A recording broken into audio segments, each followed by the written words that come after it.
My name is Craig Heron. I'm a historian at York University, and I've been a historical researcher using Library and Archives Canada for more than 30 years. A couple of years ago, I was sitting in a friend's dining room having dinner, and I noticed in the corner of the room there were 13 bankers' boxes sitting gathering dust. And it turned out these were the papers of his late father, who had been a judge in Ontario. And they were sitting in the dining room because the local municipality, where he had been a judge, had intended to simply send them to the dump. Now, that evening, and at many points since, I've been very struck by how this was a problem that is probably extremely widespread, that records are accumulating in various private locations that don't have homes, and that there is no good strategy for making sure they do find homes.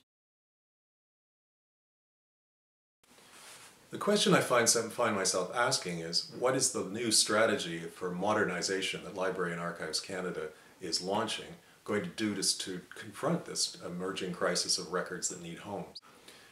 And one of my problems is that I remember a time when, in the 1970s and 80s, there were archivists from that institution who would head out across the country looking for these kinds of records, bring them back and make sure they were well preserved, making sure that they didn't disappear. Now we're being told that LAC is going to be more selective in what it'll collect, that we should lower our expectations that they will be open to a wider range of materials.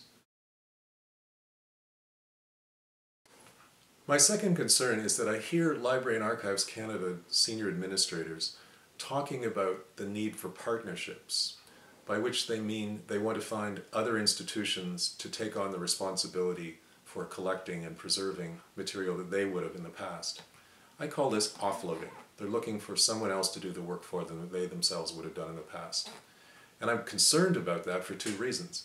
First, because if they're talking about municipal and provincial archives, those institutions are simply facing a financial crisis of major proportions, and they're not going to be able to absorb this new set of responsibilities that LAC wants to offload onto them. If they're talking about private institutions with user fees, which will be inevitable if we privatize these kinds of collecting activities, then we're looking at less accessibility. The Canadians will be less able to have access to their records. My third concern is that if I wanted to talk to an archivist at the Library and Archives Canada about this set of issues, I would be unable to. Over the last several years, a policy has been put in place that has moved the archivists away from the public, away from researchers and writers like me, and put them in another part of the city. And we simply aren't able to interact with them. The result is a deterioration of service that makes it much more difficult for us to actually do the work that we once did. What's going on today at Library and Archives Canada is not modernization, it's emasculation of an important national institution.